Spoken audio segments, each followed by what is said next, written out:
Welcome to ZBook Successful Authors Podcast. And with me today, I have Lisa Czarina Michaud. And she's debuting her debut novel, Slanted and Disenchanted. Hi, Lisa. How you doing? Hi, Eric. How are you? Oh, I'm hot as hell. And it's like 35 degrees Celsius. What is that, 90 or 100? In northern Germany. Where are you at? I'm in France, so I'm outside of Paris and we're not too far behind you. It's roasting here. I Yeah. am sweltering hot. I'm up on the third floor too in my attic office. Me too. I was going to open the window here, and then this big, huge, like killer wasp came in. So I got all the windows closed. This is a sauna. Yep. I hope Yep. our listeners and viewers are suffering with us. So, My windows are closed too because my cat keeps trying to jump out the window oh no, that's not good. That's and he not good. gets stuck on the roof and then we have to go and get him. So we're just avoiding that, especially during a podcast. Yeah, third floor is a little bit too high. I don't know how many lives your cat is on right now, but I wouldn't test it on the third floor. No, So. no. Yeah. So tell us, what got you started in writing first? Well, I've been writing in my journal since I was 7.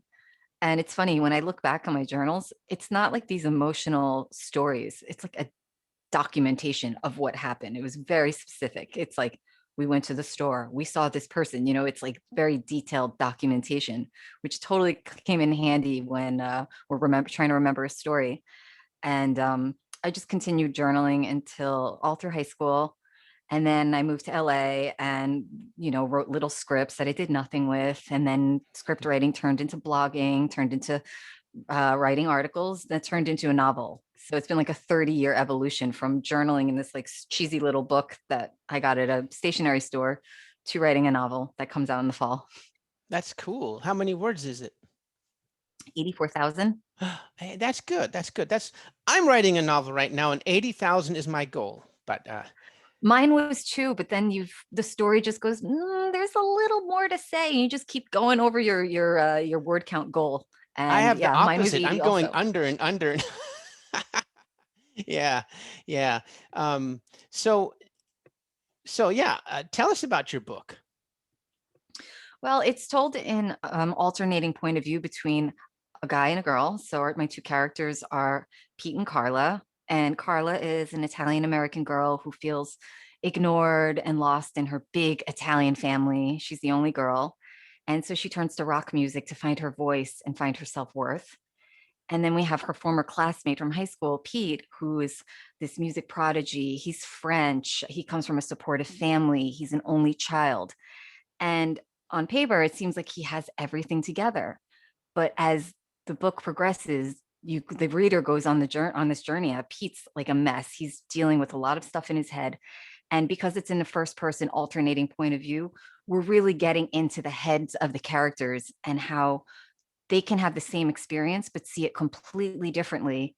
And the idea is that the reader is smarter than the characters. So we see all the misunderstandings between them because we see Carla's side and then we see Pete's side and how they're not connecting.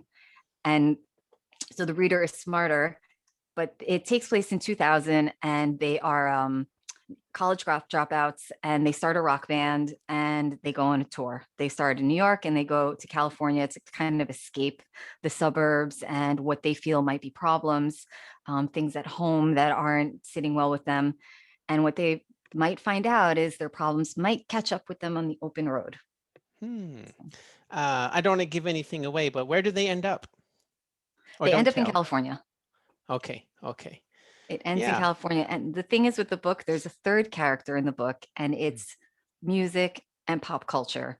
So the story is set in 2000. So there's this like 90s residual pop culture vibe that's going on in the dialogue and the films that they're interested in and the music videos and really what shaped them as teenagers.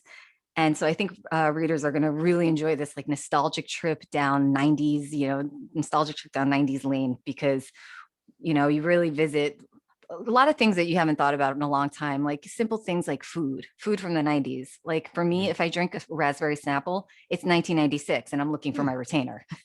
That's so funny because now I remember Snapple. Tell us some more 90s food. Snackwells. Do you remember Snack. those fat-free cookies? No, I They were remember Snapple for sure, but no. there was these cookies called Snackwells, and they were fat free, and Mm. so women were just eating them, and they tasted like Oreos, but it was like crammed with sugar because we didn't realize that you had to look at the sugar count as well as the fat count. And so Snackwells is like a super 90s snack. There was Snapple. What else? Those are the two main ones, but That's cool. goat cheese salads. Yeah. Salads with goat cheese and strawberry. That was very, very 90s. I remember. Which one?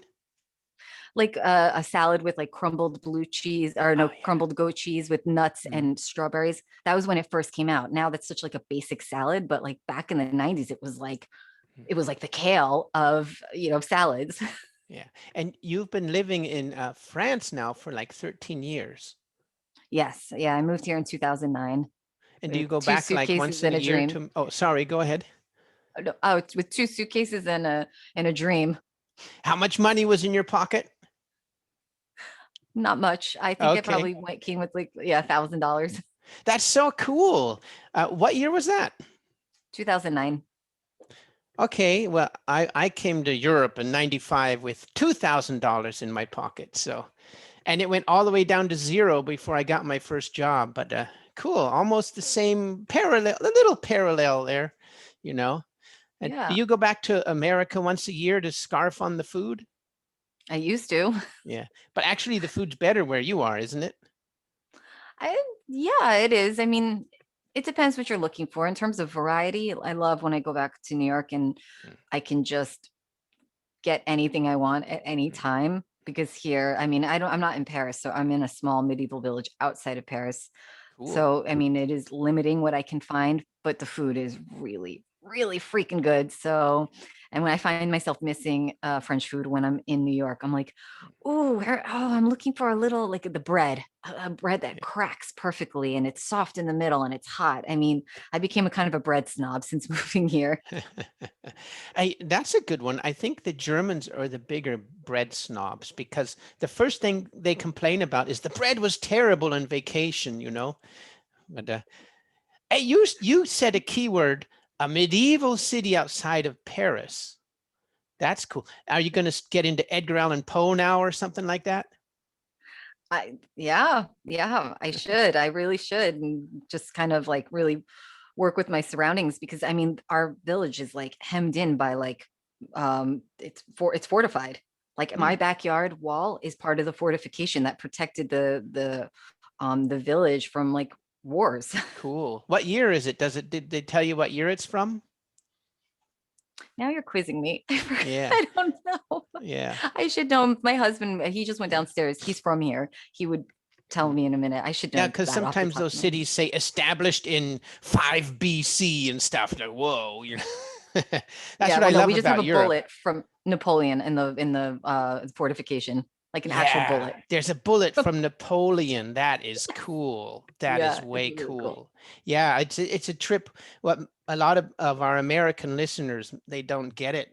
Well, they can't get it because you're walking around sometimes, and if you're walking around with the right person, they'll tell you, yeah, that's where so and so ate, and or this. In my first house, my first and only house in Germany is on a Stone Age cemetery. I found out from Mm, the neighbor, and he wasn't allowed to dig in his backyard because the museum came and had to take all the bones first and stuff. So it's like crazy, 5th century or 5 BC, you know? So yeah, maybe you should do some digging in your backyard. I probably should. My son would get a kick out of that. If our vegetable patch was on a patch of bones, Yeah. on a pile of bones. Okay, back to your book. Enough playing around here, huh? So your book isn't on Amazon yet. When is it coming out? It comes out September 21st. Okay, and right now, so I'm kind of skipping ahead. I hope you don't Go ahead. mind, but Mhm. it's available on your website, right? Well, not for purchase, but through my mailing list. If readers would like an advanced reader copy, a digital copy right now, I'd be more than happy to send it off to, I mean, to read and maybe drop a review on Goodreads if they want to. But through my my mailing list is Lisa. Hold on, I have to check this. Well, I got it from your website, right? From your book funnel. Oh, yes. So yeah, you can access my mailing list from my website or my landing page.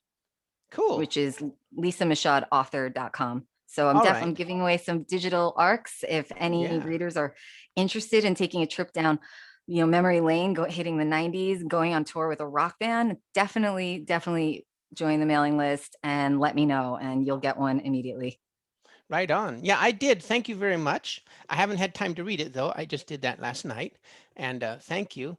And yeah, I've been looking at your website and your Instagram and all that stuff, and it's looking really good. So thank you. Let's see, back to your book though. So it comes out in September. Okay, so we've got June, July, August. Okay, so that gives you time to build up a launch. And let's see, what else do we got here? What is your writing style? Do you just go full on out, or do you plot and use stuff like that?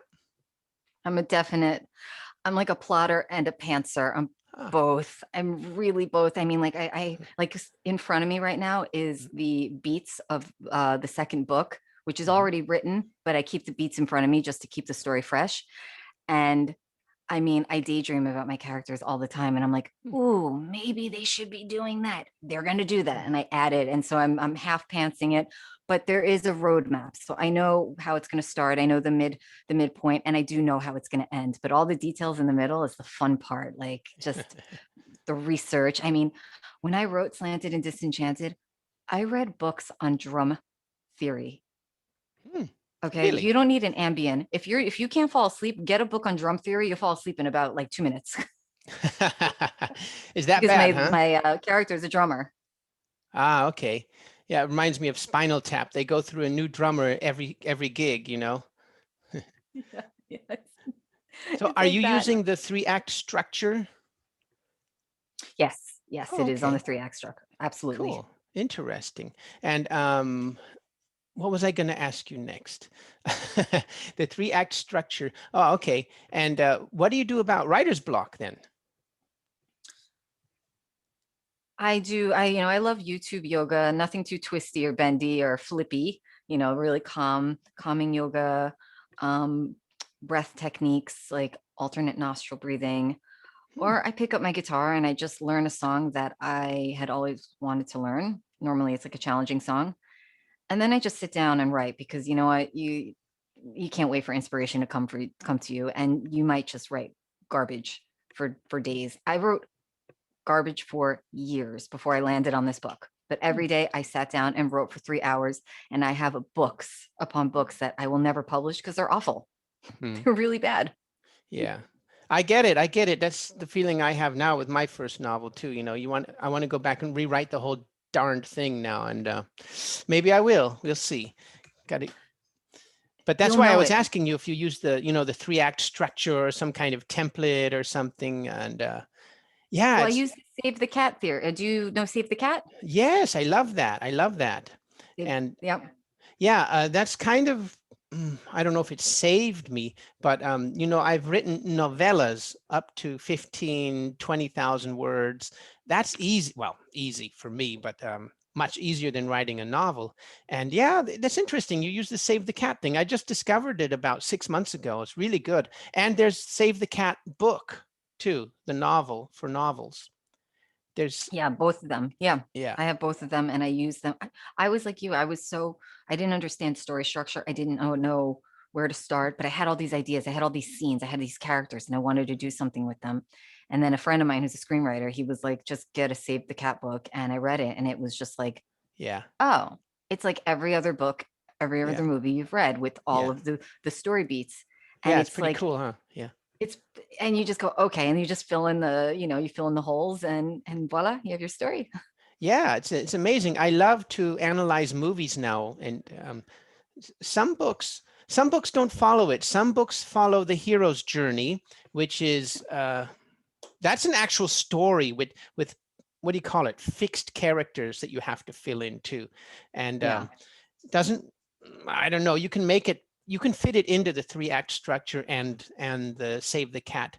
But the hero's journey is also one of those transformational things. And uh, those two go together really well. So I love analyzing movies and stuff. And yeah, so what Do is you say you? like, are we in, do you say things like, oh, this is the midpoint, or fun and games is over? You know, all their little titles for each beat. And my husband hates watching movies with me. I'm like, oh, Yeah, oh, um, what's the Dark Night of the Soul is coming up yeah, now. All is yeah. lost is next. And he's like, oh, can we just watch the movie? Yeah, it's terrible, isn't it? But Yeah. you know, there are many more. There's another one called the Story Grid. That's what I started with. It's Mm, really super, super good for all never, books, but it's very good for short stories. And okay. then you can adapt it to long stories or novels. And so that can be confusing, actually. They overlay, and the Story Grid is more of hmm, I don't want to butcher this, but it's more about how to keep the action rising and where the action and the low points are. And Mm. I really don't want to say any more about it because I'll probably ruin it. But uh, yeah, there are a bunch of templates out there. Um, so, but Save the Cat, I super recommend that one. So, Me too. okay, are you building your audience? Do you have any methods or hacks, or how are you building your audience? Well, I started blogging 10 years ago, so I'm kind of walking into my first novel with a few suitcases. I have a small, a modest audience, but they're loyal. It's a loyal audience, and they're like friends now. I mean, some of my readers were invited to my wedding, just to give you an idea. Wow, Um, that's yeah, cool. you know, so I mean, because I had a blog and it was a really personal blog, and it's not up anymore, but it was just about my experiences in Paris. And what I did was I just really connected with the readers and talked about like what's going on in their lives as well, because I'm so exposed that of course they knew everything about me, that when it came to conversing with them, it was like, well, what about you? Where do you live? How are you feeling?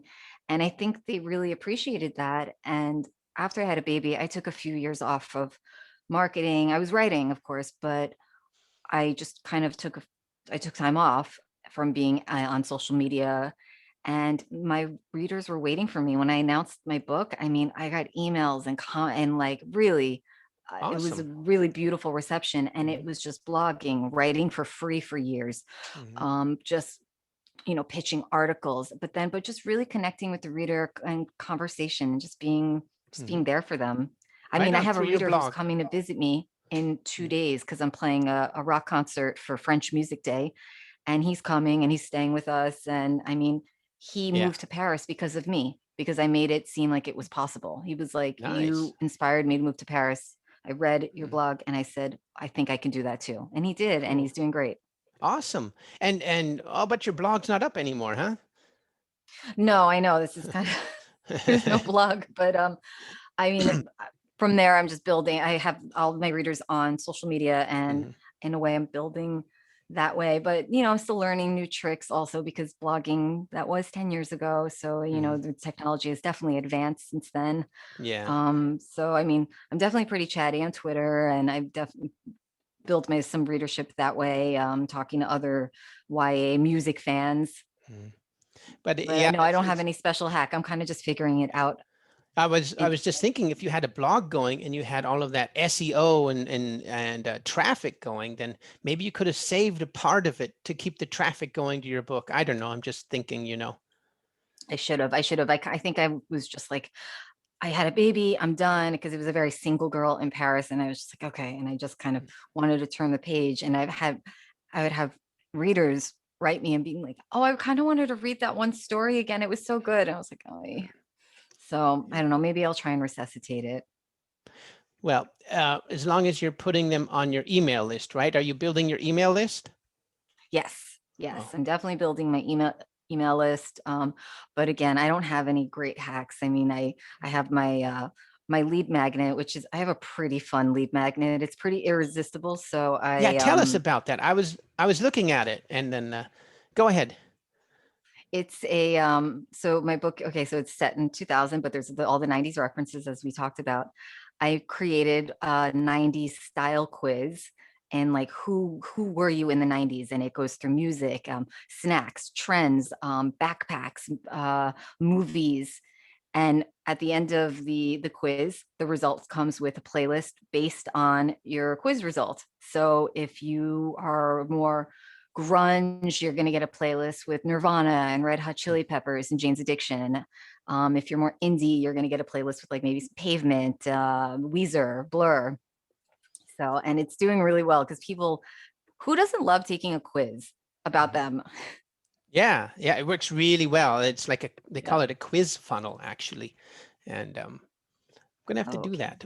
I got inspired by Ryan Levesque. He wrote a whole book about it. And if you don't have that book, it's called Ask, A-S-K, by Ryan Levesque, and will help you tighten up your funnel. And maybe I haven't actually been through your quiz yet, but like I said, I downloaded your book, but I haven't done your quiz yet. And so, but You have to we find out what your 90s style is. I'll find out. I'm gonna find You'll out. find out. Your Yeah, 90s style, you were living in Germany. It was 1995. yeah. Oh, but yeah. So, man, that's why I was asking about the foods and Red Hot Chili Peppers. I wasn't really into them, but yeah, that was definitely around that time. And Who were you into in the 90s? oh man, you know who was big was Danzig. Do you remember Danzig? That's my karaoke song. Mother by Danzig is my Mother, karaoke song. yeah, It's my karaoke. yeah. You give me a whiskey and I'll do a good mother. Hey, yeah. Hey, we got to set that up. Did you ever go to the Halloween concerts at Irvine Meadows with Danzig and White Zombie? No. Oh, you I missed something there. That I'm was sure I did. that Rob was Zombie is awesome. like Mr. Halloween. Yeah, I love White Zombie and Danzig, and Me too. I don't remember who else from the 90s. Yeah, I'll have to scrape my brain later to figure it out. Those are good. Those are good bands. So Yeah, Danzig and White Zombie, that's, yeah. that's off the grid a little bit. Yeah, and White Zombie, they made their own sound. That's why I really liked them. They were like their own genre. They were really cool. Hmm. Yeah. So, okay, if are they in your quiz funnel? No, they're not, Uh-oh. and they should Uh-oh. be. I mean, I Uh-oh. try to cover everyone. I'm gonna give away one question, and this is my favorite question. It goes, "Who's your favorite '90s Drew? Which is your favorite '90s Drew Barrymore?"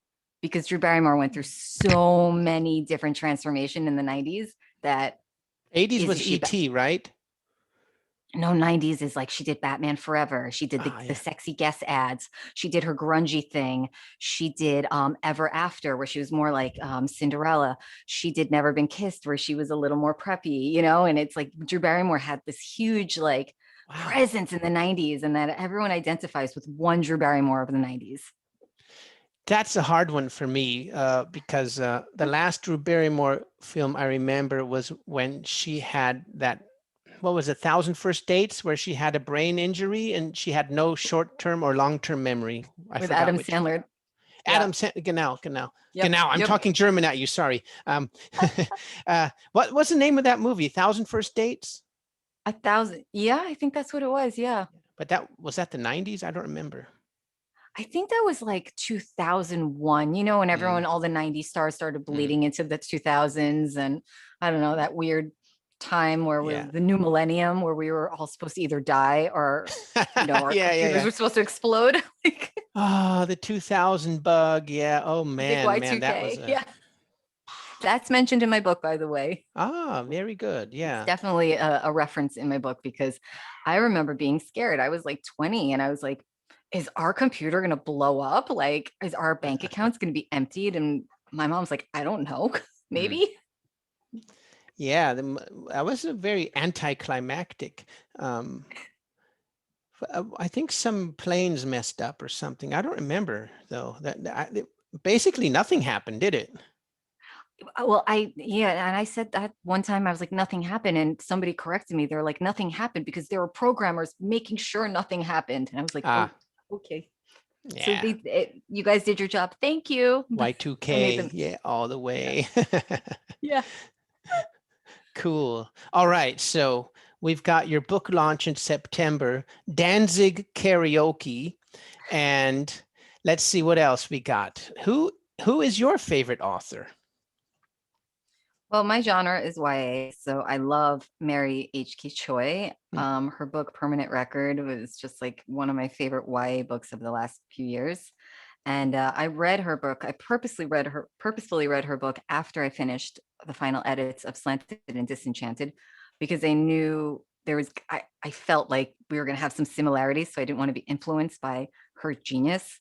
But it was amazing that her protagonist, Pablo, is very similar to my protagonist, Pete. Different backgrounds, of course, but just how they talk, these really brazen, shoot from the hip kind of guys. So she's my favorite YA author. But my favorite author right now is that I'm totally having a literary crush on Kerouac. Yeah. Like, I know I'm coming late to the party. I read On the Road a long time ago, but for some reason, I read On the Road to just research a little bit of road trip literature for the novel, just to make sure I was hitting all the right marks. And then I just like ate through his entire bibliography Hmm. this between 2020 and 2021. And then going even deeper into like the letters that he exchanged with Allen Ginsberg and Neil Cassidy, where it feels like it's like in like an archaeological dig through the 40s and 50s in the literary scene in New York. That's cool, huh? Yeah. It's a really cool, I yeah. love that. I love that. But then there's so much to read. How do you prioritize, you know? I have a stack of novels next on my nightstand, and I Mhm. just chip through them. It's really, I mean, I compulsively buy books. There are books, unread books all over this house, and I just finish one, and then I put it in on my bookshelf, and I just grab another one, and you just keep Yeah. going through Yeah. them So you read every day. every day. Yeah. Very good. Me too. Okay. Okay. So what is your favorite book? My favorite book is Women by Charles Bukowski. And well, it's a two-parter, and then Girl by Blake Nelson, which was the first YA book I ever read, which is set in the 90s. But it's like the names are similar. They couldn't be more different, Women and Girl. And I love Bukowski because he's just so raw. Talk about an unliked, flawed protagonist. Hmm. I mean, he just this drunken guy in Los Angeles, mailman, women, alcohol, and it's just so pathetic. But you feel bad for him, and you just like Yeah. want to send him to an AA meeting already. And Yeah. then Girl is just a real coming of age story set in the Pacific Northwest, um, and it's around rock music too. So it's very similar to Slanted and Disenchanted, where there's this pop culture presence, but there's also, you know, a coming of age story of a girl growing into herself, her first experiences. And so those two books I can read over and over. I can read those two books every year for the rest of my life. Nice. Nice. I I don't remember which one I read twice. I recently read Frankenstein by Mary Shelley, and this is one where I'm saying I actually like the films better. You're allowed to say that. Not, you know, it doesn't happen often. Yeah. Yeah. It's a heavy piece of work. Yeah. Have you read it? Yes. Yeah. In Yeah. college, yes. It's very emotional, and Yes. Yeah. I don't know, man. It was really interesting because is it 200, 100, or 200 years old?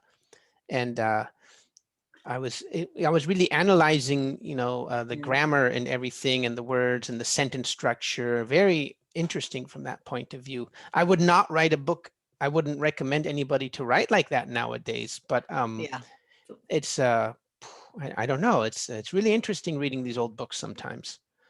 It is to get a peek at like just life before. I mean, even if you're going back to like Kerouac or, you know, I was reading a lot of Keats. I like to read Keats on Valentine's Day. Just that's my romantic side.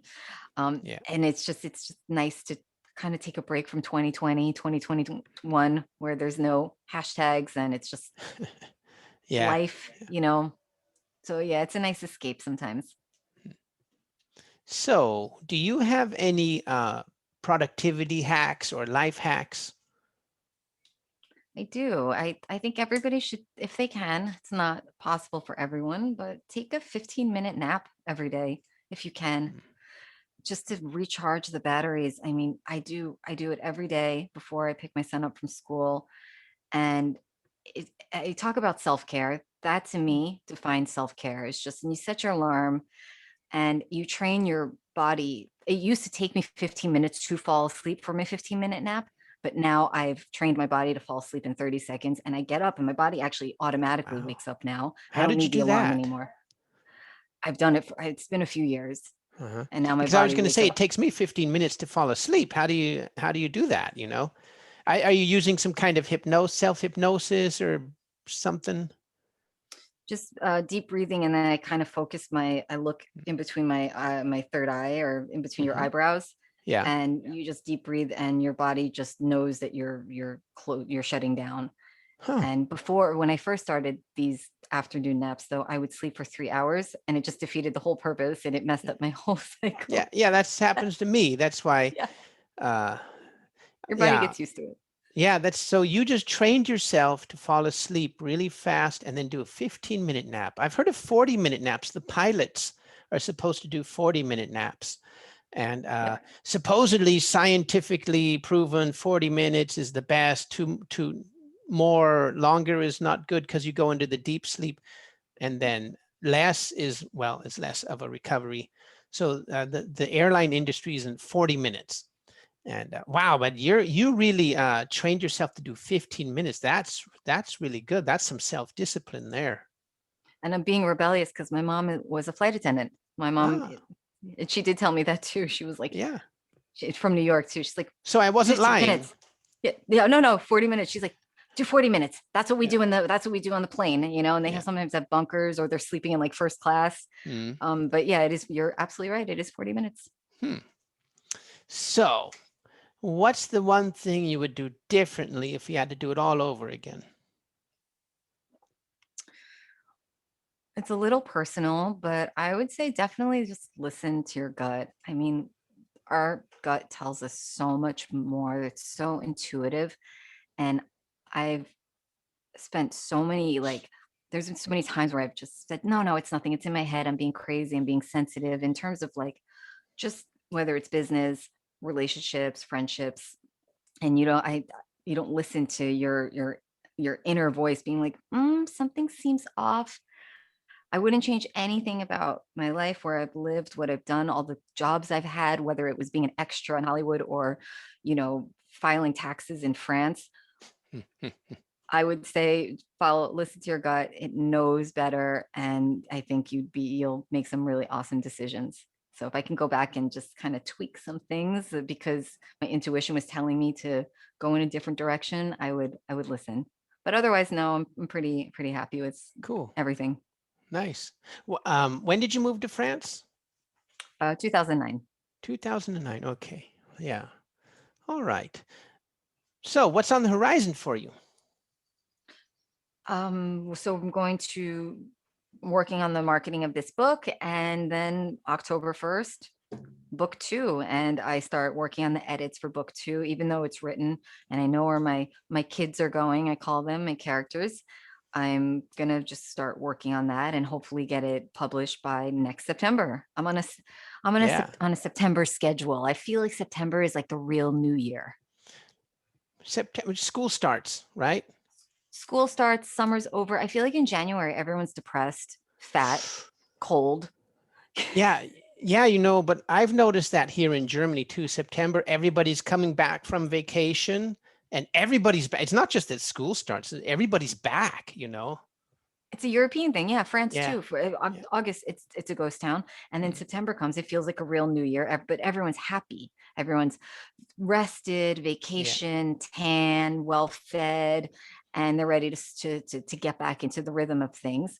January, I feel like we're just like, oh, okay. Like January for me is like the fake new year. September's real Yeah. new year, I Yeah. think. It's cold. Yeah, but okay. Yeah. Get to shoot off fireworks. So, what's your number one tip for beginning authors or entrepreneurs, whatever? I'd say for authors or yeah, entrepreneurs, I just don't worry about the noise. It's so noisy out there. There's so much going on, so much conversation, so much trending and going viral. I don't know, just keep your head down and work, and believe in your words, believe in your message, and everything else will sort itself out. And that's what I had. That's what I did, because I was working on this one book that I thought would be like this great success, and I was too busy listening outside, and the result was the writing was really bad, Hmm. or just not interesting. It was boring. Like my mom, everyone says, don't listen to your mom. Your mom's going to always love your book. My mom's an Italian woman from Long Island. She read my first book and she was like, I fell asleep. I didn't like it. And I was like, okay, Cool. Slanted and Disenchanted.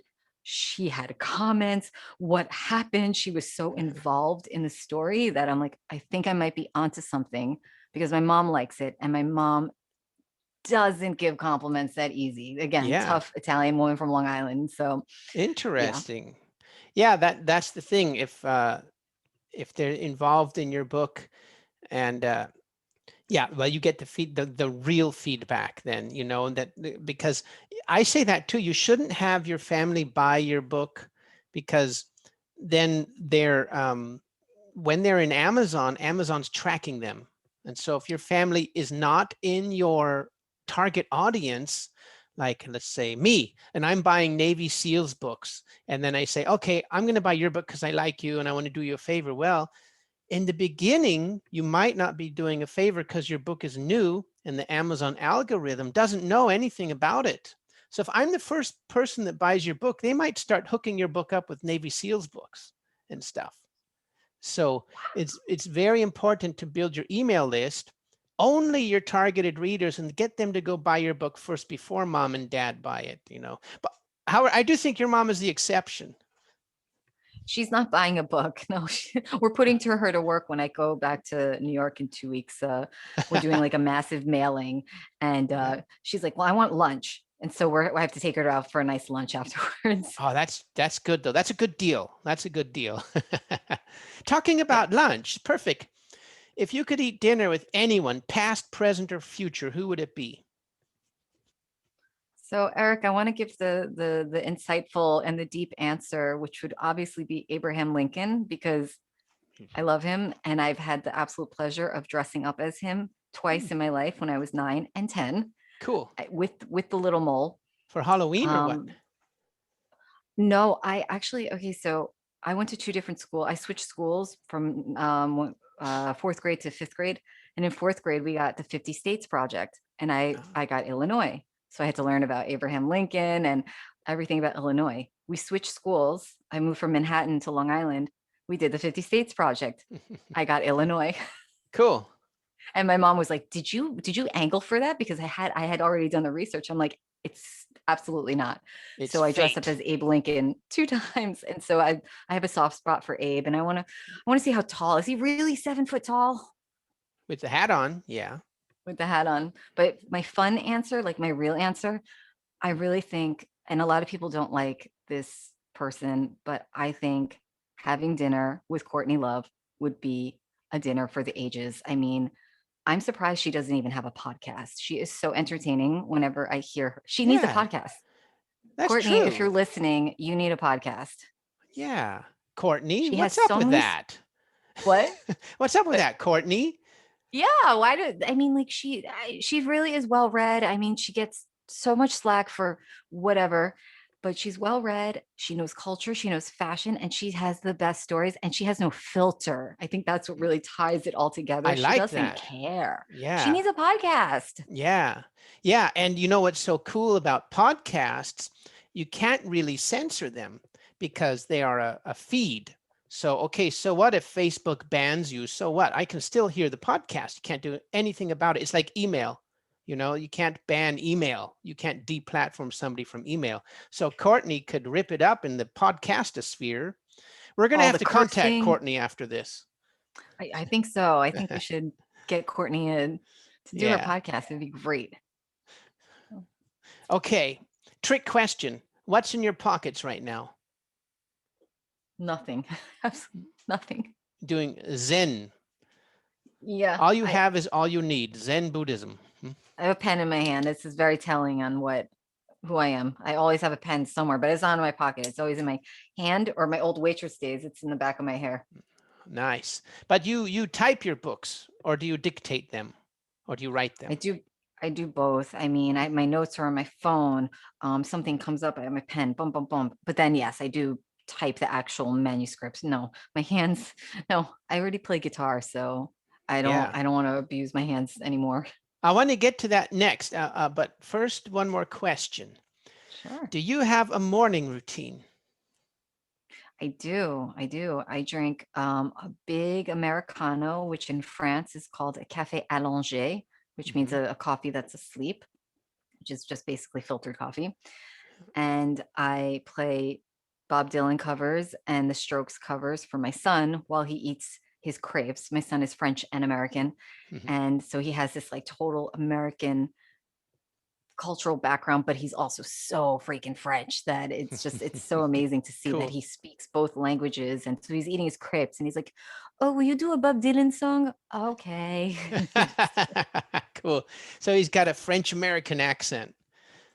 Yes. Yeah. When he speaks English, it's very cute. How He'll old is just he? say, 6. My son is 6. Yeah. How fun is this age? Yeah. Oh, this, Super yeah. cute. Yeah, that's after 6, they say it's not as cute anymore. But Scared. so is he speaking both languages well? Well, no, his French is phenomenal, but his English, he's especially after, the pandemic, we haven't been back to the States. So when we go back to the States to visit my mom, he's forced into Mm, the English language, but now he's been kind of like on easy street. It's like, I don't need to speak English. Everyone speaks French. mm, And so French is his dominant language, but we go back to the States next week and it's it's going to be English all the way. And he goes, well, people are going to speak French, right? At some point. I'm like, no, no one's like secretly a French speaker and they're just going to like bust it out. Just be like, okay, George, you did your English. Cool, Oh. cool. What hey, you're going to the States. Did you have to get all those corona shots and tests, and how does that work? Yeah. I mean, I have to be tested and then vaccinated. So Mhm. I, I'm in that process. Flying into New York, right? Yes. Yeah. My cousin was in California, LAX, and he said they come in the plane with their white suits on, and then they take your temperature from your forehead before you can even get off the plane. But Wow. yeah, Okay. so that's Thank why you. Thanks I for the haven't heads been up. back yet. Yeah. I know. If I honestly, if I didn't have my mom there and my son, I could sit tight for another year until everything gets a little more calm, but family first, right? Yeah, well, I'm waiting to go back. But when the pandemic started, I already had a ticket, and then British Airways canceled it and gave me a 2-year voucher. So I better use it quick. Where do you go back to? California? Yeah, yeah, always either LAX or San Francisco. San Francisco? Okay. Which part of California are you in? Both. My dad lives in Northern California, and my mother lives in Southern California. So Okay. yeah, and I usually fly into San Francisco first, though. That's a nice SFO is a nice airport. Yeah, it's okay. I like it better It's, than LAX, that's for sure. But yeah, LAX can get a little hairy. yeah. The parking, forget it. Oh God, let's not even go there. Yeah, yeah, yeah. Well, that's a whole different podcast. Yeah, that is. Let's be positive today. Let's stay positive. Let's see. Yeah. What's the one question you wish people would ask you? I see you answered that. So now I'm going to ask you that. What was your inspiration for the book? My inspiration for the book was a podcast. Oh, okay. I was listening to the Joe Rogan podcast and this band, the Black Keys, were on, and I just love this connection between a two-piece band, and they were just making each other laugh, and they had like these great stories that they were sharing with each other. And I built a story in my head based on this band, even though it's a guy and a girl, they have different backgrounds. It's like the story isn't about the Black Keys, but it inspired me. If anybody wants to listen to a really awesome episode of Joe Rogan show, check out the Black Keys October 2019. It's probably the most entertaining podcast I have ever heard. The drummer, Patrick Carney, is like off the rails, Huh. and he's just talking about everything from the Grammys to his record label, and he just doesn't hold back.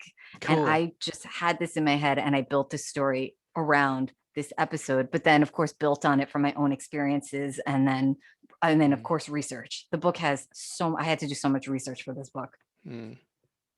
That's a good tip, because Joe Rogan has so many podcasts. He's like a podcast every day, right?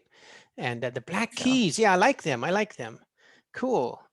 Talking about music, let me see. Can you see the pictures? I can, yeah. There's your kid, your 6-year-old boy with the blue guitar, and your Romeo. You're sitting on Romeo's lap, and what else is there? Where are you two in this top picture, top middle? Where I'm sitting on his lap. Oh, where you are standing with your son somewhere. Oh, we're outside our neighbor's house. This is where we live. This is our medieval village. This is one of the streets in the village. Cool. So let's see. And then the guitar picture, my son just took my guitar and he started playing it, and it sounded actually okay. And we're still kind of like floored by it. This happened like yesterday. And of course he has to make the dramatic face. Mm-hmm. Cool. Like it. How about this one? Let's see. Where are you there in the top left for me? Is that the top right for you? Is that a canal? Is there a hot air balloon over my head? No, the very top picture, it looks like a canal maybe. Oh, no, that's a swimming pool on Long Island. Oh, okay. It's not that exotic. Nice. And where's this sunset picture from? That's Echo Park, California. Los Angeles. And where's this one? Let me see. Right there. That's Montpellier. Oh. Which is and the south of France. Yeah, we did a lot of traveling. This is 2019. Nice. Yeah. And how about this one? That's the canal one. So that's the swimming pool on Long Island. Oh, okay. Nice. Cool. I like your Instagram profile. Let me see what else we got going here.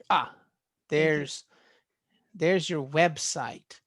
And this is where they can go to pick up your book, right?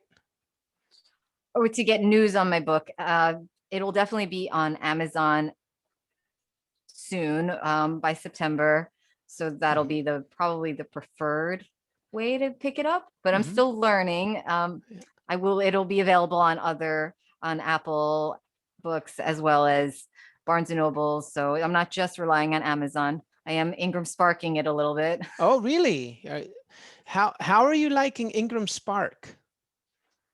I'm not quite there yet. That's a next week to-do list check. I've heard mixed reviews, but I mean, I really wanted a hardcover of my book. I want my book to be able to be available in libraries. So that was why I decided to go that route. But I know it's ambitious for a debut author. I can't convince myself to do it because I heard you have to pay every time you update a book. And that for me is just against my workflow, because I update my books once a month sometimes. So Okay.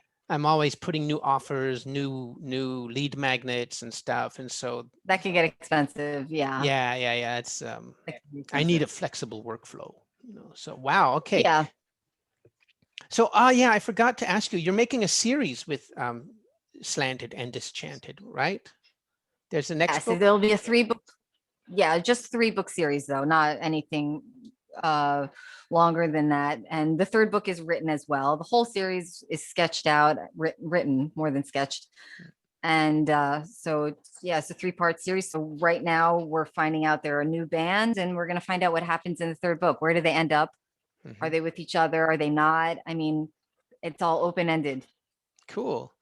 Yeah, that's opens up another topic about how you plot 3 books in a row.